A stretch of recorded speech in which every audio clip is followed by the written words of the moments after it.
Welcome.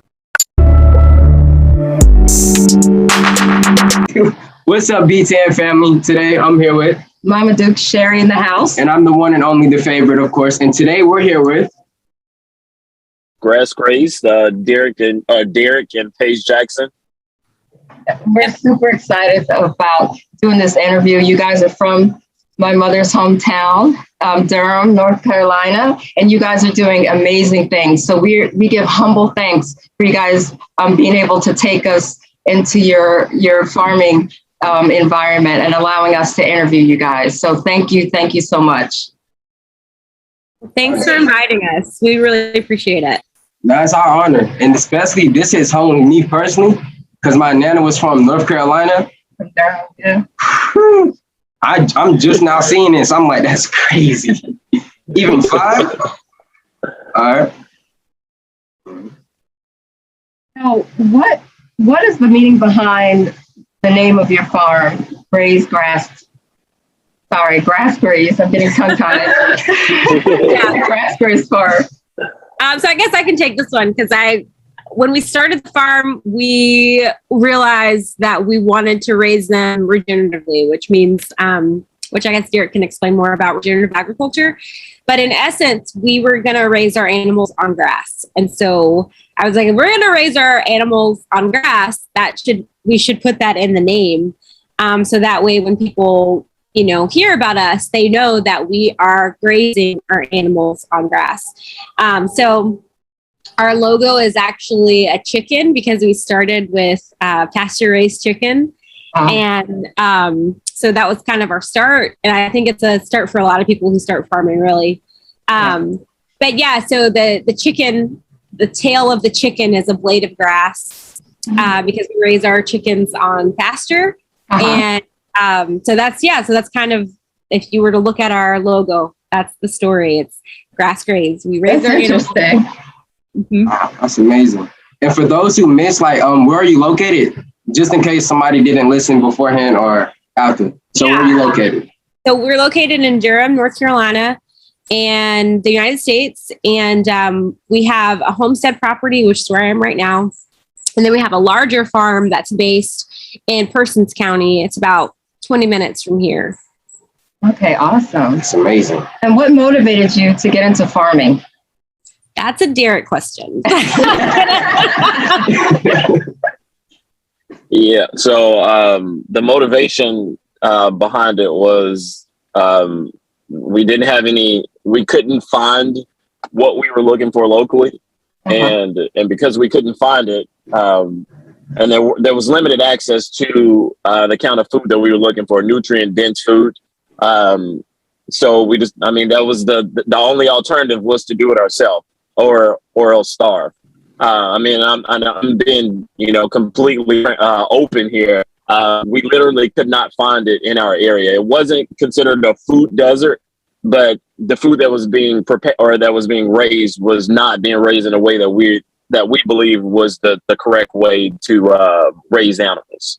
So we decided to do it ourselves. Oh, that's awesome. And we're here in Senegal doing the same thing, working on a sustainable living project. But that's awesome. And we're starting out with chickens too. I was telling your wife, I'm like, I remember I saw we followed you guys through. So I saw your first video and I'm like, that's us. And, it's like, because we're learning as we go, so it's awesome. We're learning a lot from your videos. Oh, thank you. Oh, no problem. And I like to ask, what inspired the initial desire to take action to help people understand the source, where their food is coming from? What was your first thought that made you do that action? Yeah. So we had been, as we were looking for, we were just like everybody else. We were buying food from the grocery store, going to shopping and buying our food just like any other consumer. And while we were on the journey of trying to find these products, after we started raising chickens, people started asking about it.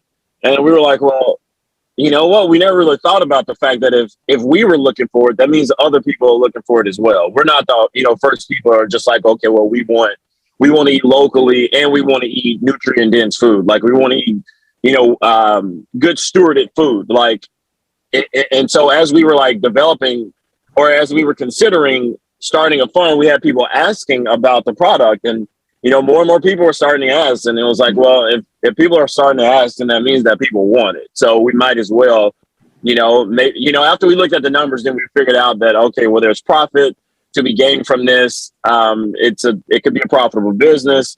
And then that's when we considered actually starting a farm and raising food for our community as well.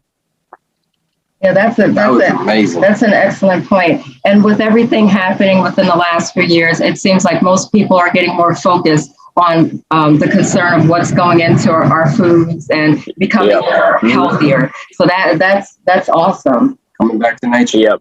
Yeah, back to nature. Do you believe it's wise for beginner farmers to lease or buy farmland based on your personal experience?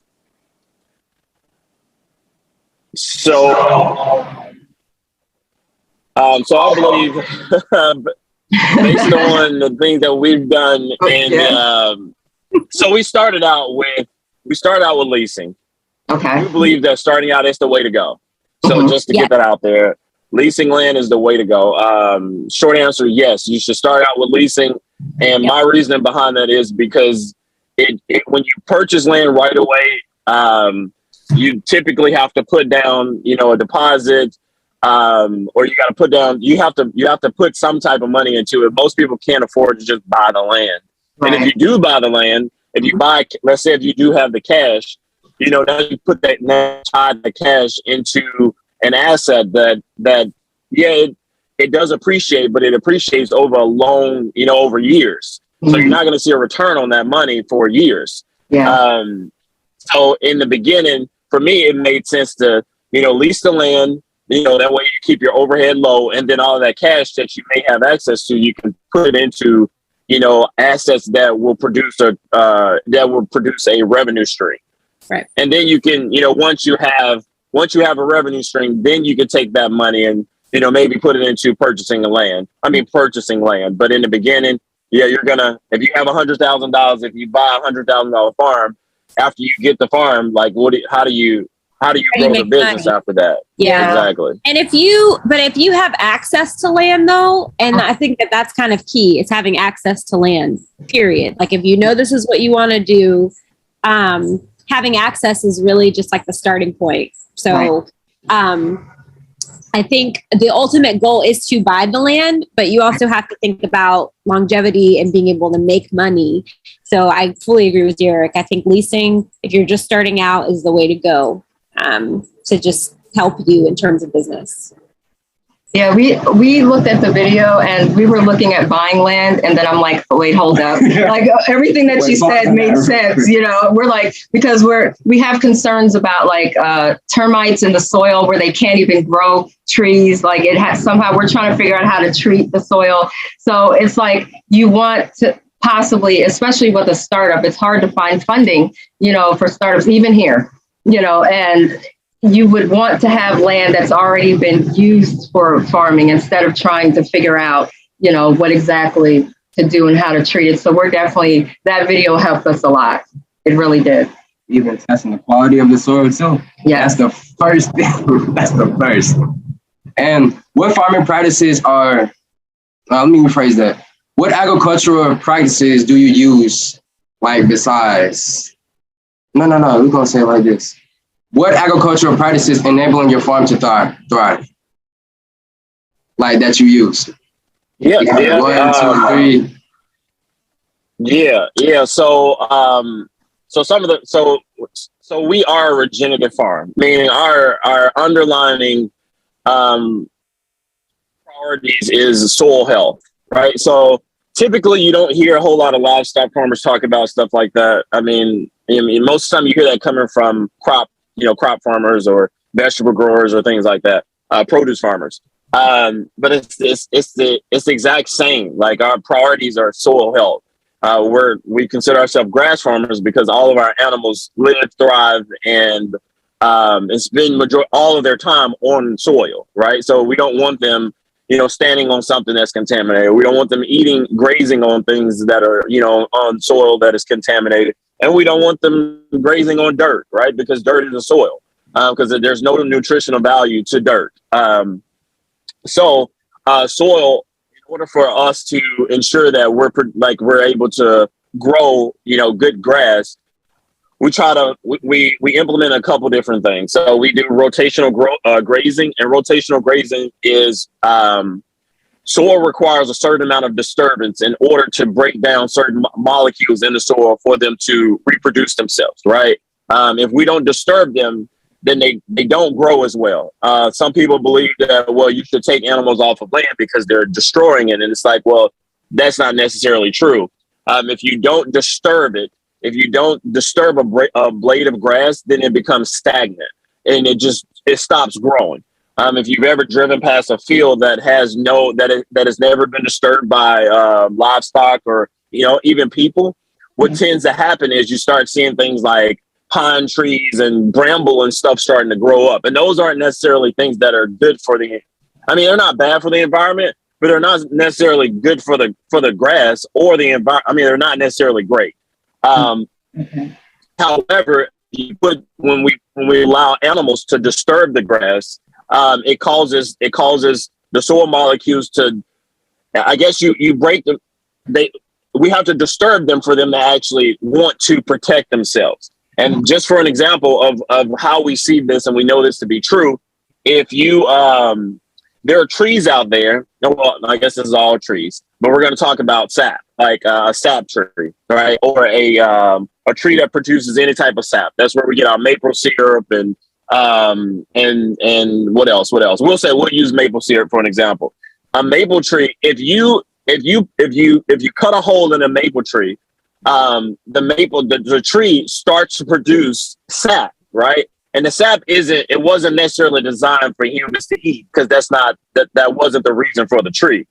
However, the sap is used to protect the tree from the elements. If you cut a tree, if you stab a tree, if you put a hole in it, you drill a hole in it, the sap comes out as a way of preserving itself. It's like when we cut ourselves, we naturally blood clot. It's the same thing for the tree, right? But when we do that to a tree, it allows the tree to produce a product that's good for us and for the environment, right? So, but if we never disturb that tree, then one, we would never get anything out of it. The tree wouldn't not necessarily grow to its full potential because it's never been disturbed, and it didn't have to really kick in or to produce any additional resources for the tree to become bigger.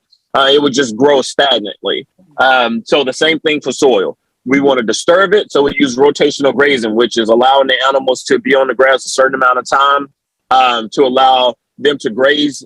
They graze the grass at a certain length, which it's like we figured out is a good place for it. They'll graze it down, and then we allow it to rest. So intentional grazing is moving them periodically every day.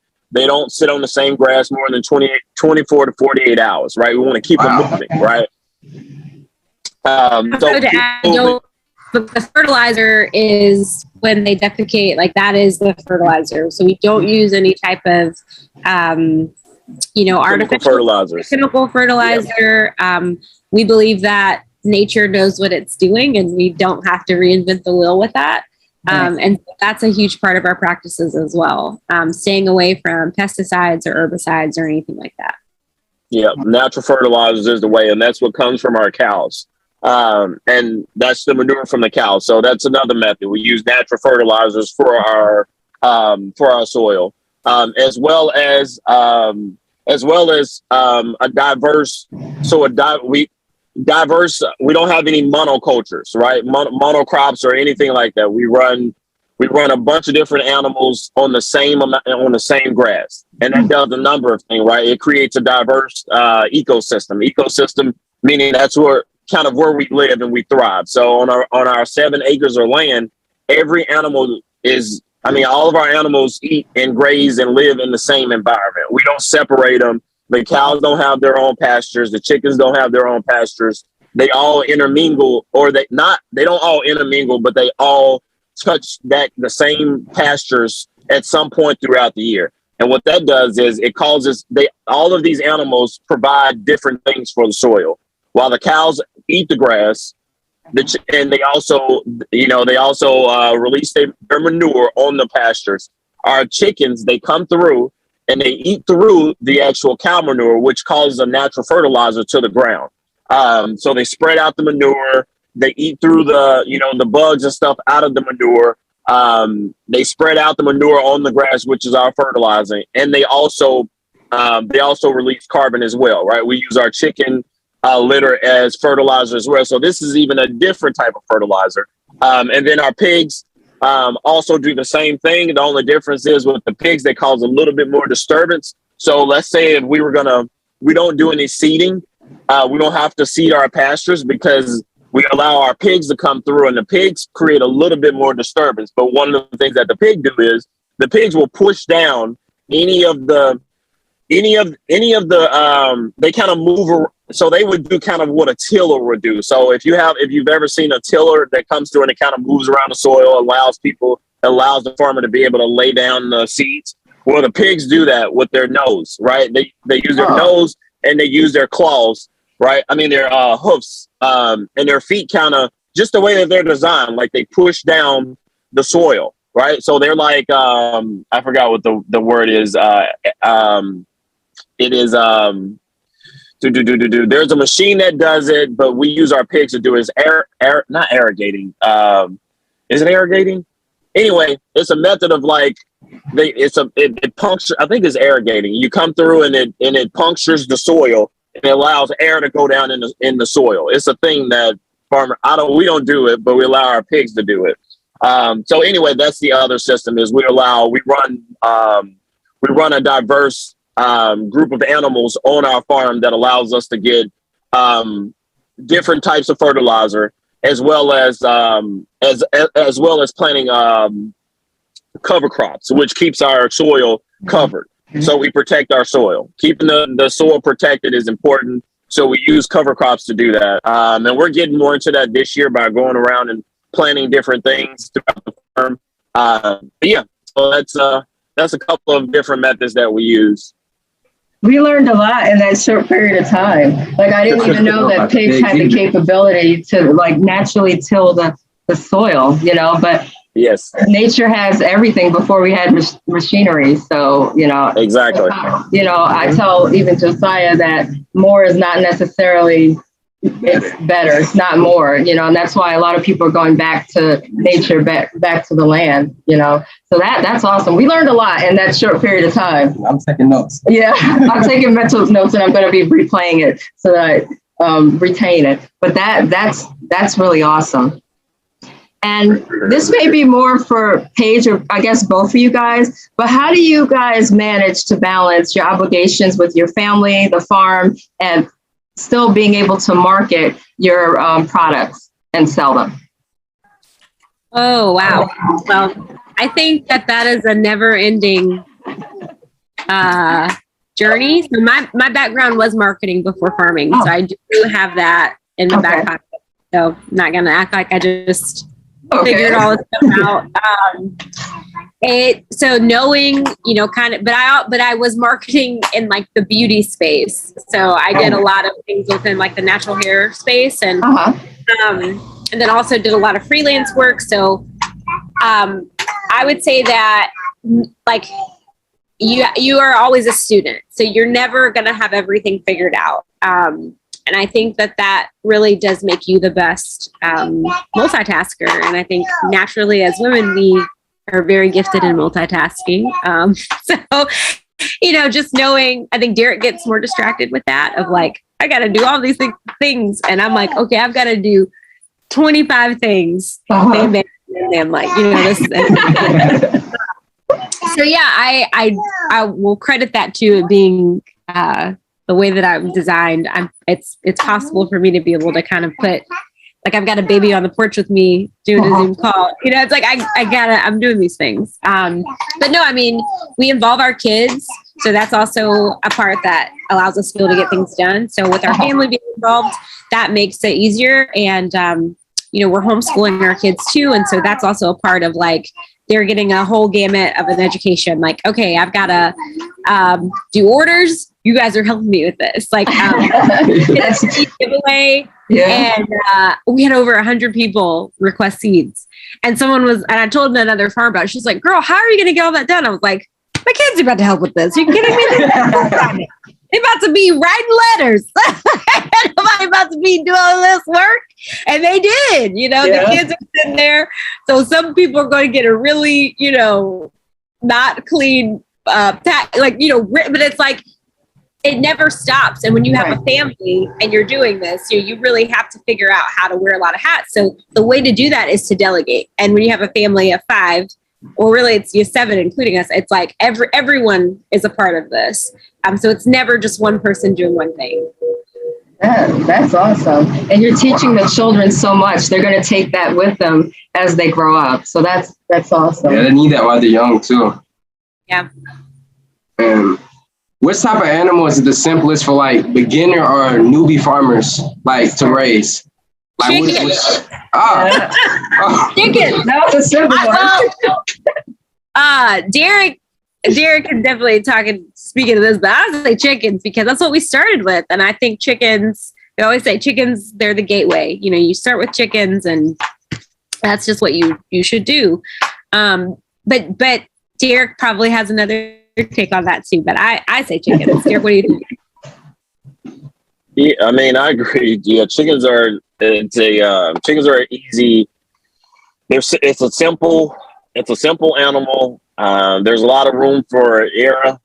I mean, there's a lot of they're pretty.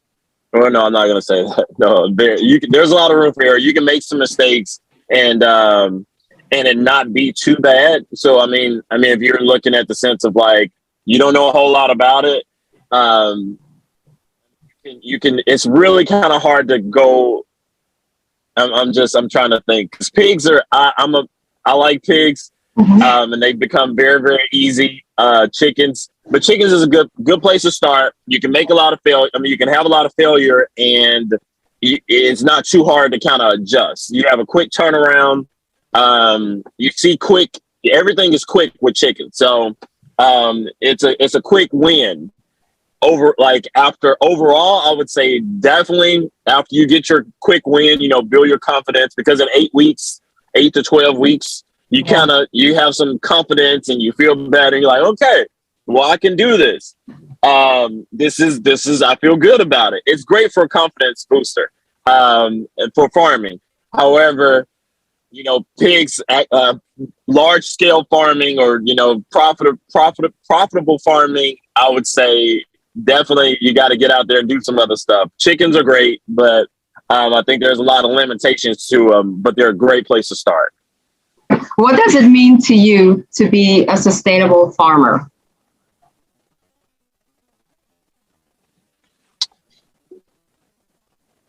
Yeah, so I thought Paige was going to try to take that. Sorry about that. To be a sustainable farmer. So to me, a sustainable farmer, I think, begins with, I guess it depends on kind of what you're sustaining for. I think having a good understanding of what it means to be, just what you define as sustainable. One of the things that we've learned throughout the process of getting into farming, not every farmer agrees on what it means to be sustainable. And for us, when we talk about sustainability, majority of the time, if I use the word sustainable, I'm talking solely about financially. And I say that because we don't typically farm in a sustainable way. We farm in a regenerative way. Sustainability does not improve the soil.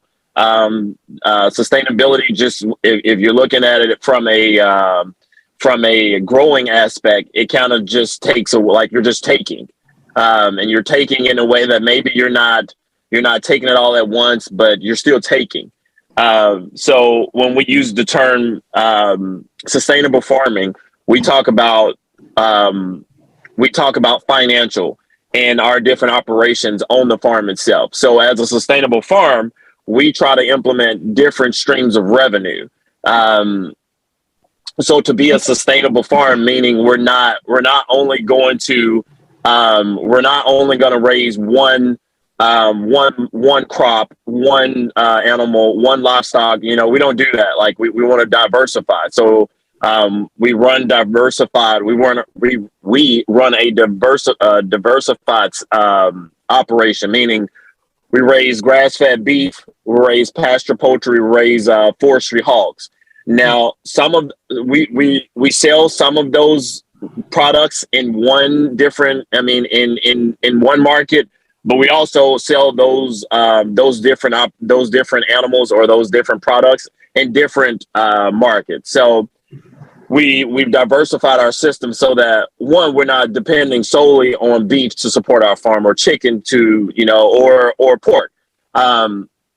We decided to go with all of these different things because in order for us to be a regenerative farm, then we have to be diversified. So from a sustainability standpoint, it's important to have a diverse source of revenue. So having different income sources is what we believe is our farming sustainable in a sustainable method. Okay, that makes sense. That's amazing. Okay. What are a few major differences between your farming practices and traditional farming? It could be like one, two, and etc. Yeah. So, so the difference in one of the examples is, and I'll speak for the United States, is the industrial agriculture is they farm in a sustainable method, and we are regenerative farmers. So that's one big difference, and with that separates us in a number of ways. Specifically, I guess one of the big things is one of the biggest differences. Our farm, it's important for us to be profitable, right? That's a really important thing. Yeah. We have to be profitable, and that can be in a monetary stance, and that could also be in a rich producing or a fruit producing farm, right? So we're not, I guess, and I'll keep this that way. I forget who I'm talking to, so sometimes I talk a little high. I'll bring it down some. So some of the we'll just keep it plain and simple, right? Industrial agriculture does not they're not thinking about the soil, right? That's one of our primary, right? The other thing is they don't think about the farmer itself, the health of the farmer, right? That's important to us. It's hard to have a regenerative or sustainable farm if the farm itself or the farmers are not mentally or physically healthy. Like, it's just not. You can't be. I don't believe you can be a good farmer, or I don't believe you can be a good farmer if you don't eat what you sell. That's true. Right? If you're not eating if you don't believe in what you're selling, if you're not eating the cake, like if you're not eating it, then it doesn't work. Like, it doesn't work. If we're talking about soil health, then I also have to think about what I'm consuming, right? We have to be. We can't just be out here selling these things and we don't believe it. And so, for example, one of the things that we do that others don't do is we try to only eat what we raise. Right. We've committed to this. We are we've committed to this, meaning we don't eat any dairy outside of our farm. That doesn't mean that we never do. Right. But we don't go to the grocery store with the plan to buy milk. We don't do that. Now, if we're on a road trip or we're out or something, we really won't eat it. I mean, we won't drink it. We may buy like some yogurt or something like that. But when it comes down to like what we're going to the grocery for, that is not we don't plan to go purchase chicken or beef or pork or chicken. We don't do that. And we haven't bought chicken, beef or pork from the grocery store since we started farming. And that's something that we committed to. And that's a big difference because majority of the industrial farmers that we know, they don't eat anything that they grow. They go to majority of them don't even see the products that they grow. They don't. Majority of the ones in the United States, they do not eat the products that they sell. They don't. Majority of the industrial farmers in the United States raise monocrops, right? So they cannot feed themselves. One of the big things that farmers in the U.S. like to say is, we feed America. It's like, sure, and I agree, you do feed America, but you don't feed yourself. You don't feed yourself. You don't feed your community. You don't. Like, they raise soybeans and corn, right? And it's like, well, animals cannot sustain solely off of soybeans and corn. Right. So that means that you can't, right? So you're not feeding yourself, right? So we've committed to feeding ourselves and our community. Yeah, we can't feed the world, but we feed the community. That's why we raise, that diversified system that we said with the regenerative model. The reason why we do that, right, is not just mainly solely for the soil, right? It's also for the benefit of our community, right? So that's one of the big differences. Yeah, we can't feed the entire world, no, but we've committed to we can help feed our neighbors, ourselves. We can sustain ourselves solely off of the things that we grow. We don't have to go to the grocery store. That's the luxury, to go to the grocery store and buy these things that we didn't work to produce, right? That to some is like a convenience, right? That's a convenience. We don't pay for convenience. That's not something that we value, right? We value, the wealth from our land. So the other big difference is our farms are safe for everyone, right? That's a big difference, right?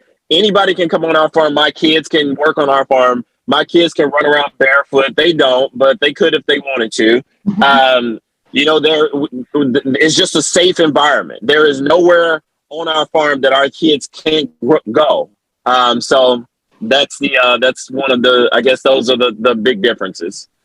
That's interesting. The differences, I guess, in Senegal or in most of the countries in Africa, like from our perspective, sustainability it incorporates everything that you said. Like, the farmers do eat off the land. There's some things that they need to learn more as far as sustainability, because we don't believe in the tilling. We want, instead of eating rice all the time, we want to push, other types of grains and things, and even planting trees and things of that nature. So they do have industrial farms here, but a lot of them, they eat their own food. I know when we're newbies with the chickens, and I can tell you, and I'm basing it off of my experience from American chickens to even here and eating our own, and ours are banging. Like, you can taste the difference, and it's uncanny,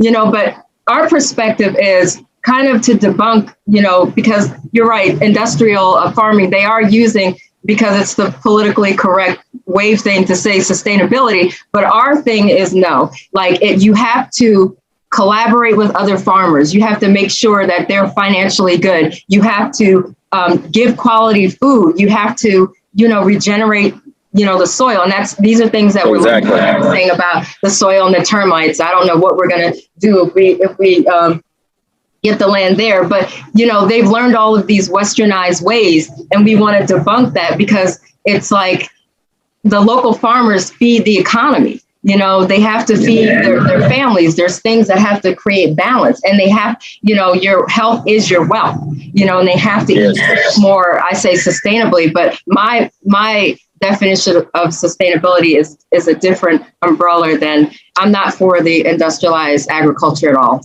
I mean, seeing some of the videos of, the chickens and the animals, and, injecting them with, we're not for that. But that's true. The difference between the two continents and some of the perspectives as far as sustainability. But you're absolutely right. And food to table is key. And we can all work together. We can all feed each other. It's no reason why people can't eat. There's no reason why we can't have community gardens here, community farming. And this is what we're about. But I completely agree with that. Yes. Local food is always is gonna be better. Anything that you've raised on your farm, your chicken, it doesn't like your chicken is gonna taste better than your neighbor's chicken. I tell people that like if you're raising it right, it's gonna and they can be feeding it like better feed, but when you eat something that you've grown or that you've raised, it changes. I believe it changes your palate. Like it changes your palate in a way that it changes it.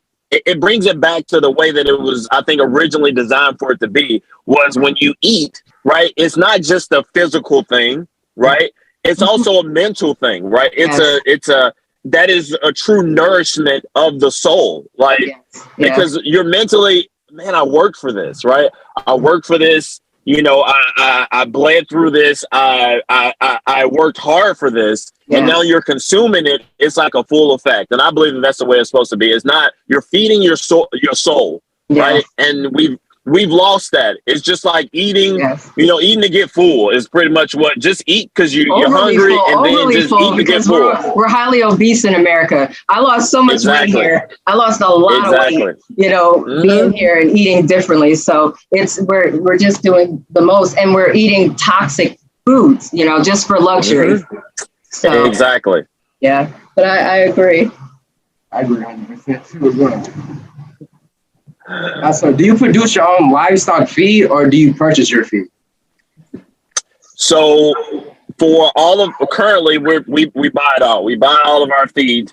I'm trying to get our plan in the next few years is to get away from purchasing feed, but this kind of goes back to being this goes back to one of the things that we believe for farmers you have to own in order for you to be truly sustainable, right? Back to that financial thing, right? Feed is so expensive now, it's one of those things that can end your operation if you don't have any control of it. So currently we buy feed from a local farmer that raises, he tries to buy everything local. So we try to keep it as local as possible, but we buy for our pigs, chickens. For our pigs and chickens, we source locally supplemental feed, but our cows, of course, are grass-fed, so no feed for them. That's interesting because we're having the same problems with our chickens. It's like every week the food prices are going higher and higher. It's with their money it's different, but it's too much, and we're wanting to steer away from that too. But I also know that if you don't have the right formulation, it could make or break. It could go wrong. We've been giving them also like herbal things too. Certain things for their digestive tract and immune system and things. But we're trying to steer away from that too. And then you also control more of the narrative. Like here, they're importing a lot of how do they call it? Maize, which is corn. They import a lot of their stuff. So when people are holding back and not, importing the things in, then what do you do? So we had to travel like probably literally 2 hours to go get a bag of feed. 2 hours, and everyone is just running out. So we're on the same page with that you have to start controlling your own narrative. Yeah, it's important. And what are the 3 most challenges you had when you were farming? When you first started farming, that's a good. The 3. That's tough to narrow it down to 3. There's so many. I didn't want to overwhelm you, so I said let's just should we do 5 or 3? I'm like, okay, we'll just do 3. Yeah. So just thinking back through it, because it's easier to say what they are now, but we'll go back to the beginning was access to land. Access to land. Maybe the access to land, the learning curve. Well, no, I don't even say that because the learning curve wasn't hard. Access to land, and then finding like-minded farmers. Right. That was, and I think that's important. And it's hard to find people that are trying to farm the way that you want to farm, and that gets kind of lonely. And then so that's 2, and then 3 would probably be Maybe just customers. Just it was hard to communicate to customers, trying to figure out exactly what customers wanted. Like I spent a lot of time doing that. So maybe I think those are probably the top ones that I think back on. Yeah. Those are the same challenges we're having here too. That's the exact same. Yeah. They're wanting it rushed, they're wanting it rushed and trying to figure out, and they're always, as my son says, capping. They're always trying to cap on, prices. They want, they don't want you to allow your chickens to grow the way that they're supposed to, so, and then the flip side is they'll come to you and say, hey, I don't want to pay this price, but you put all this money, into organic feed and this time. We built a chicken coop thing, and, it was breaking through walls and, old school walls. And when you take, all those chickens are like your babies, and it's like you put all your love and your sweat in it, and it's like these people try to manipulate sometimes. And it's alert. And I'm always honest. I keep it honest. They try to manipulate, so it's like, oh, okay. So now I know the next time, yes, we know what to do. So, I'm glad you said that. And I think that you brought up a good point. And we try to talk from an inspirational standpoint, but you are 100% accurate. When it comes to what I would, if I could give some advice to farmers, is to not try to cater to any customer base. Just don't try to do that. Don't build your operation around it. And this is why I recommend people try to grow slow, right? Grow in a way, feed yourself first, right? Feed yourself, and then produce a little bit more to feed others, right? And what that does is, it puts you in a place where at the end of the day, I know how much it's worth, right? And because you know the worth of your product, you won't sacrifice. And that's and when people are like, well, I want to pay X, Y, and Z for it. And you're just like, and you're like, what? I spent, that's a disgrace. Like, I can't even believe you asking me, right? I've been there, and I did it for the first 2 years of just listening to it, right? But because I knew, hold up, I don't have to sell this, right? And we are in times right now, and this is something that Paige and I talk about, is we understand what our time is worth. Yeah. Right. I understand what I'm putting into this and the sacrifices that I'm making to do this. If people don't understand that, I told Paige they can be hungry. But see, here's the thing. People won't be hungry. Right? They ain't gonna be hungry. Right. Eventually they're gonna be like, all right, let me get that chicken. You can't really be picky right now when it comes to getting nutrient dense food. Like you just can't. Yeah. So grow slow and just stick with your prices. If you set the price, make sure that you are taking care, taking care of yourself. You're not taking care of yourself if you're selling things at a discount, and at the end of the day when you go home that you're not going to feel good about it because you didn't make the money that you needed to. Yeah. Like, don't compromise your prices. Set the price that's fair, that pays your bills and that's fair for the work that you put into it, and then stay with it. Yes, I agree. And honestly, we got next question is a very special question too. And it's for both of you guys. Oh yeah. So when you hear it, I'm just gonna get straight to it. I'm excited. Like, what are the words of wisdom you would like to share to other trailblazers that are they're just starting out in farming and they want to start their journey? I'm not talking about regular farmers. I'm talking about the ones they're not saying nothing and they're just doing, no excuses, whatever that. They could be in an apartment complex. They could do a community garden. They're making it. They're manifesting it. What's some advice you were getting to them to start their journey out with no excuses? Paige? I'm going to steal Derek's answer. It's a good one. He normally always says this. You should check someone who's already doing the work and ask them about their worst day. Because I think a lot of times people assume that, like, if they get into this, it's going to be easy, and they underestimate the amount. It's not easy. It's not easy.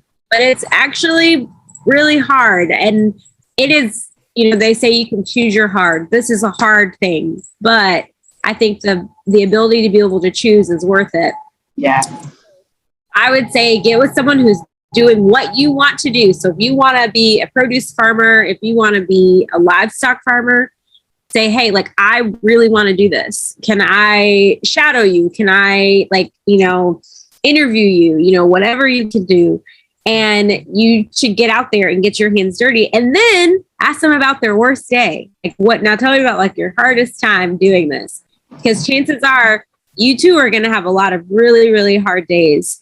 And I think it's good to be able to mentally prepare yourself for that, so you're not having this false expectation of what it's going to be like to start a farm. And so some of the pitfalls, I mean, again, like, you're going to have hard times. There's no getting around it. But at least you have in your peripheral, like, this is something that's going to happen. And hopefully it can encourage you to continue to stay the course, because there will be a lot of days where you'll be like, is this worth it?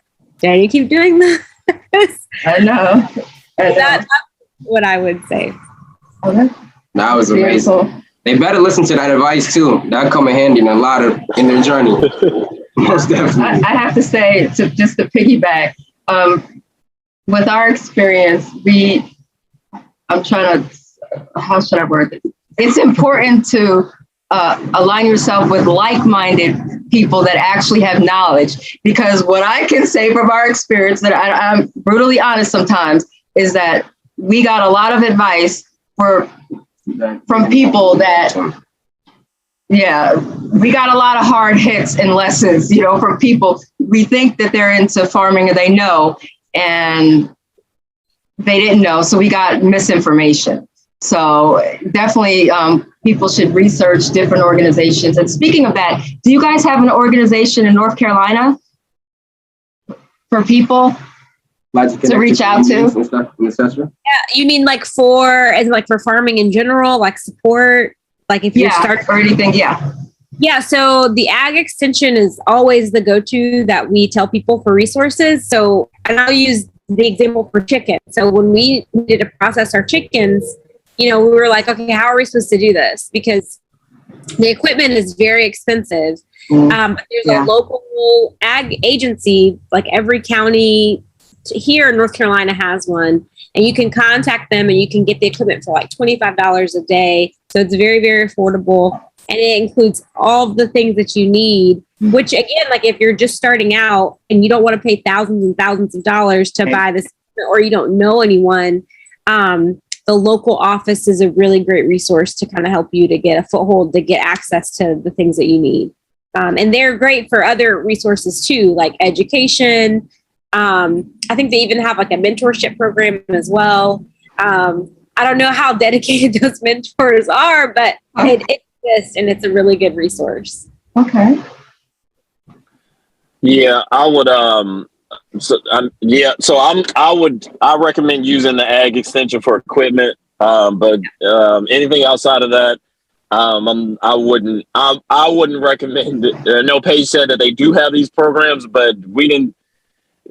Some of them are great, and then some of them are not. Like you said, like some people, the information and the experience that they have is not very, valuable to what we're doing. Right. But they do have resources. So resources are different from information. Like they can give you the resources, but then when they try to give you information on how to farm and stuff like that, sometimes it's just better to just be like, okay, well, point me to the material that you have. I'll read it and then I'll make a determination based off of what I read. But farming specifically, like Paige said, is find somebody that's doing it, and find someone that's doing it the way that you want to do it, that you believe is the right way, right? And then you go and you watch them.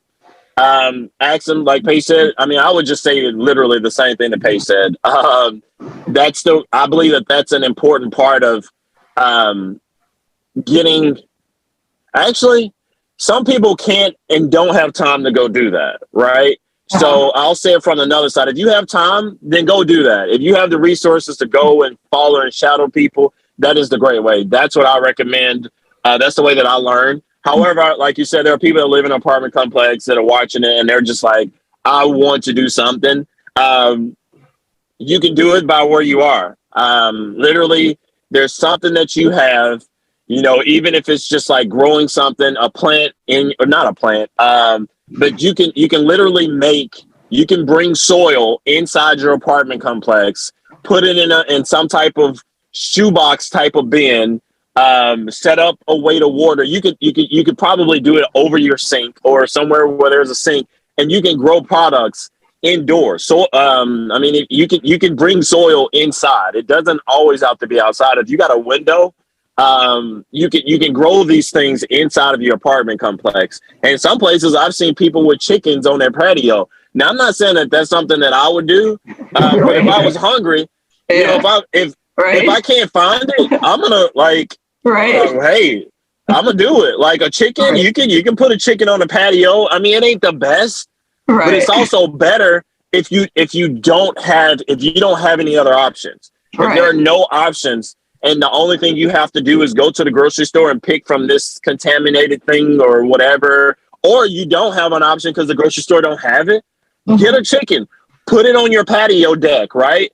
Put some newspaper down, clean up after the chicken every day, just like you do a pet or whatever. Clean up after it every day. Make sure you're feeding it. You can feed it your leftover scraps. Like that's still better than any type of chicken raised in a building with chemicals and all that stuff. It's still going to be better than that. So, you can literally start where forget the excuses, right? Like you say that you want to do it, right? Put the chicken on the patio if that's all you got. If you're on the 15th floor, put that, get you a potter's or window potter's plant and grow you some tomatoes inside of your apartment, right? That's the way you start. Like just, figure out you got a window, like you have something. Or, some people, I've seen people with them in their car. Like if you have a car, put them on your back seat, man. There's plenty of sunlight out there. I'm putting a chicken on the back seat. No, I'm talking about plants, right? No, put that tomato plant, in your cup holder. Like you can literally, I've seen people with those, right? Like, if you don't have the space in your apartment or something like that, or if you don't have a home, like that's a way of doing it. So yeah. So do you guys have any ongoing projects or anything upcoming that you wanted to share with us? We're offering more educational classes. So our website, we're actually working on developing kind of like a farming from scratch course that really will go over a lot of the pitfalls and, successes that we've had to kind of really offer that as an online resource. So that's one thing. We're doing on-farm classes. Actually, our first one is this month and for chicken processing. And we're doing it in person, but we're actually going to have a virtual option for that coming out soon. Okay. And then what else am I missing? Derrick, missing anything else? As far as events, I think that's about it. I guess like projects wise, our next project is our focus as a farm is going to be on education and like inspiration.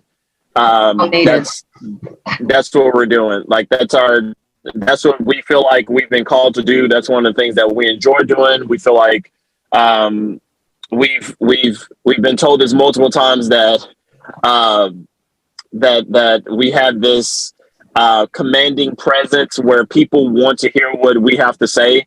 Yeah. Now that we've learned how to do these things, and we don't have a problem with telling things the way that we believe that they are and inspiring others to take that leap.